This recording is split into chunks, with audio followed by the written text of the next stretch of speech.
कल की तारीख जब ये अधिनियम आदरणीय कानून मंत्री ने राष्ट्र के सम्मुख प्रस्तुत किया,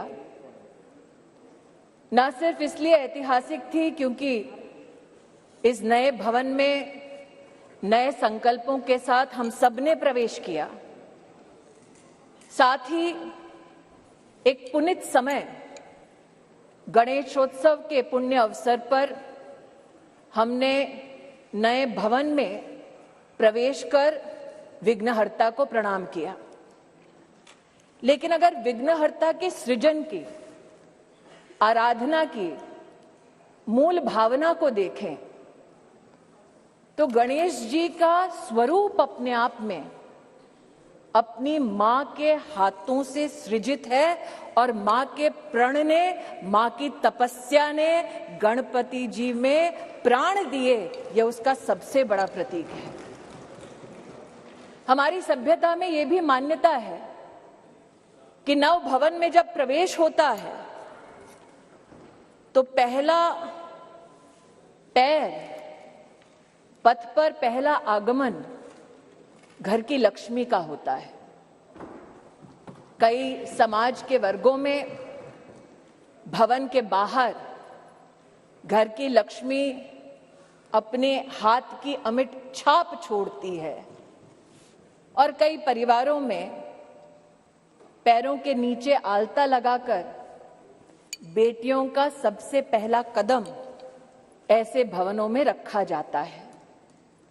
और अगर संविधान की मर्यादा की दृष्टि से देखें तो लक्ष्मी ने संवैधानिक स्वरूप लिया है इस अधिनियम के माध्यम से, जिसके लिए मैं सरकार का, इस सदन का और पीठ का विशेषता आभार व्यक्त करती हूं।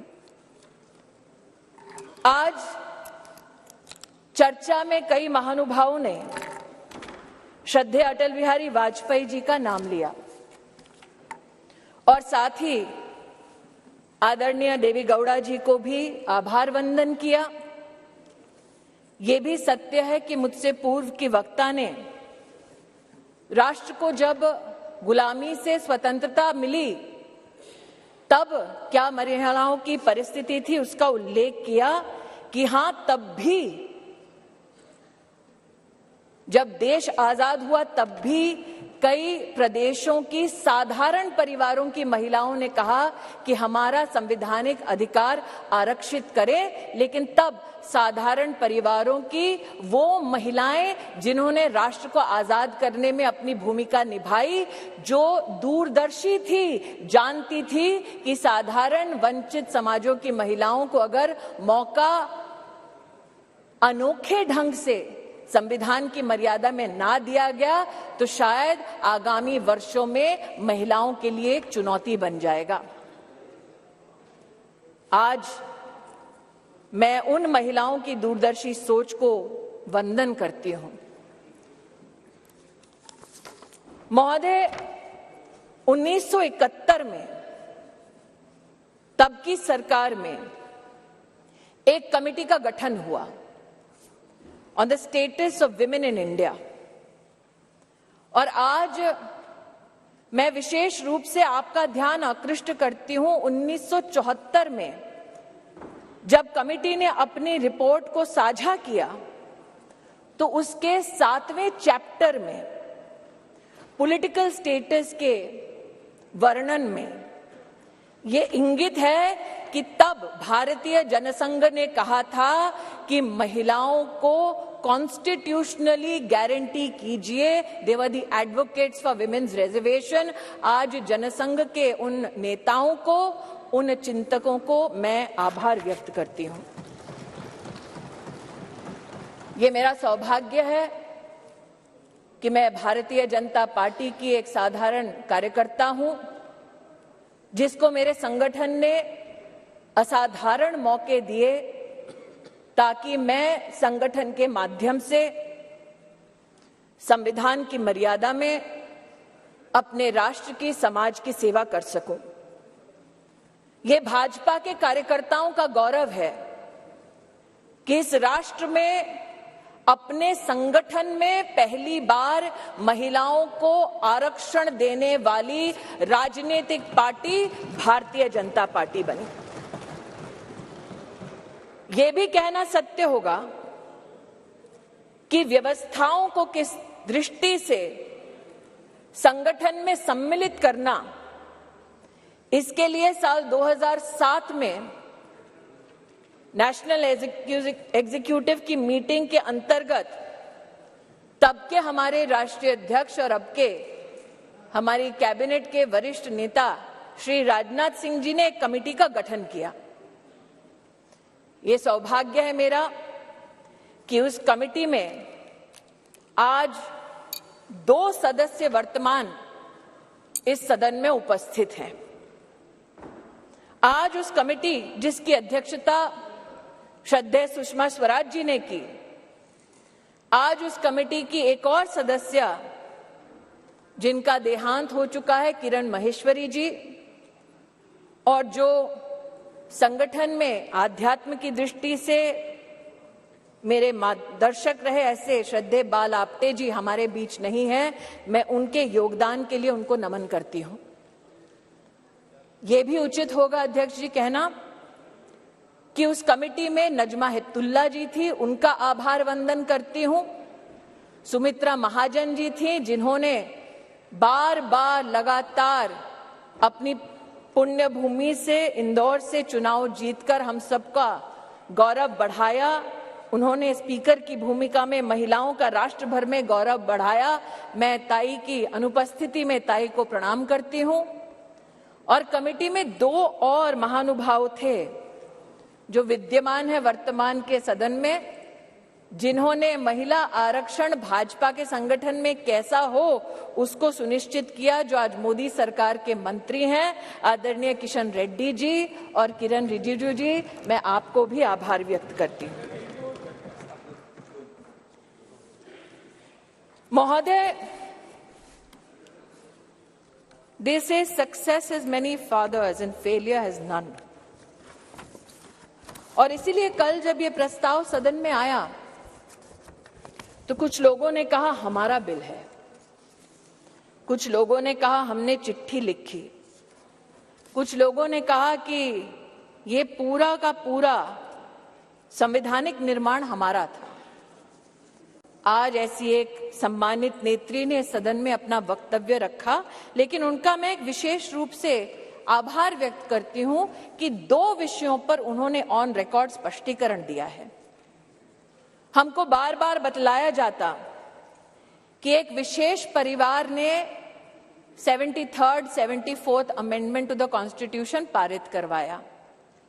आज मैं आभार वंदन करती हूं कि पहली बार स्पष्टता हुई इस सदन में उनके द्वारा कि ये पुण्य काम पीवी नरसिम्हा राव जी ने किया, जिनके मरणोपरांत उनके ही पार्टी के हेडक्वार्टर में उनको नमन करने का मौका नहीं दिया गया। दूसरा, ये कथन कि अभी क्यों नहीं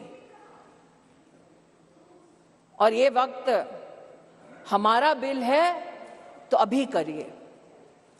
तो महोदय, ये उस बिल की प्रति है जिनको वो हमारा कहते हैं। उसमें अगर आप दूसरे पृष्ठ पे 2B और 3B पढ़ें, और ये वो है जो कांग्रेस पार्टी कहती है यूपीए की सरकार में राज्यसभा में पारित हुआ और फिर लोकसभा में प्रस्तुत हुआ। अगर आप इस पृष्ठ पर ये दोनों छंद पढ़ें तो यूपीए, जिसकी अध्यक्षा श्रीमती सोनिया गांधी हैं, उन्होंने कहा है no seat shall be reserved for women belonging to scheduled caste, scheduled tribes in the 3rd general elections. 3B पढ़ें तो उन्होंने कहा, प्रस्ताव दिया, no seat shall be reserved for women in the 3rd general election. अर्थात आज की सरकार जब ये अधिनियम लागू होगा तब के बाद 15 वर्षों तक महिलाओं को रिजर्वेशन गारंटी करती है, मोदी की गारंटी है। लेकिन अगर कांग्रेस पार्टी का प्रस्ताव आप पढ़ें तो उनका प्रस्ताव ये था 2B और 3B में कि no seat shall be reserved for women in SC/STs in the third general election. No seat shall be reserved for women in the third general election. Congress का प्रस्ताव था कि 10 साल औरतें मेहनत करें, लेकिन 15वें साल में आपका अधिकार आपसे छीना जाएगा। आज मैं अभिनंदन करती हूं प्रधानमंत्री जी का, हमारे न्याय मंत्री का, जिन्होंने कांग्रेस की इस अभिलाषा को निराश किया।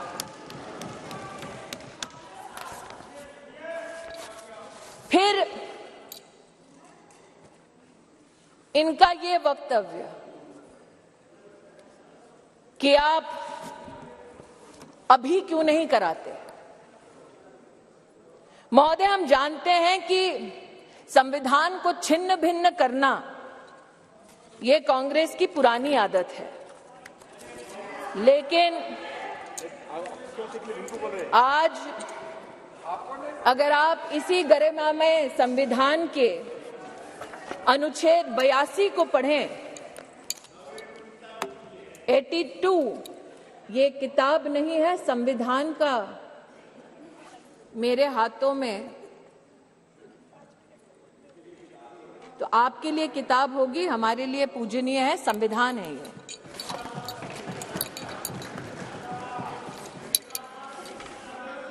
आर्टिकल 82 और आपकी अनुमति से पढ़ना चाहती हूं। Upon the completion of each census, allocation of seats in the House of the People to the states and division of each state into territorial constituencies shall be readjusted by such authority and in such manner as Parliament may by law determine, provided also that until the relevant figures for the first census taken after the year 2026 have been published. तो क्या ये विपक्ष के नेताओं का मत है कि जो संवैधानिक प्रक्रिया इंगित है संविधान में, उसकी अवहेलना हो? Should we not abide by the Constitution? Is that the position taken by leaders of the opposition parties? That is my humble suggestion and submission. फिर यह आरोप लगाया गया कि आप ओबीसी और मुस्लिम रिजर्वेशन क्यों नहीं देते। मुझसे ज्यादा अनुभवी लोग जो वर्तमान में बिना माइक के और पीठ की परमिशन के दांत चबा चबा कर बोल रहे हैं, उनको शायद इस बात का आभास नहीं कि संविधान में धर्म के आधार पर आरक्षण वर्जित है। इसलिए मैं आज आपके माध्यम से महोदय आग्रह करना चाहती हूं कि ये भारत वो भारत है जहां पर आज लोगों के पास व्यवस्थाएं डिजिटली भी पहुंची हैं, और इसीलिए हमारे देश के नागरिक जिस प्रकार से विपक्ष भ्रमित करने का प्रयास कर रहा है, उस भ्रम में ना फंसे, इसलिए तथ्यों का रिकॉर्ड पर आना उचित है। जो आज इस सभागार में बिना पीठ की अनुमति के आते ही एक शब्द का उच्चारण कर रहे हैं, इनकी राजनीतिक पृष्ठभूमि देखी जाए तो महिला के साथ विधानसभा में क्या आचरण करने का इनका इतिहास है। ऐसे लोग आज महिला की मर्यादा पर टिप्पणी ना करें, तो इस सदन की शोभा बढ़ेगी। जो जानना चाहते हैं साफ साफ क्या बोलना चाह रही हूं, वो ये कि राष्ट्र सरकार के इस फैसले को स्वीकार करते हुए नारी शक्ति वंदन अधिनियम को समर्थन देती है। राष्ट्र की महिलाओं के संवैधानिक सशक्तिकरण में अगर विपक्ष रोड़ा ना बने तो हम कृतज्ञ होंगे।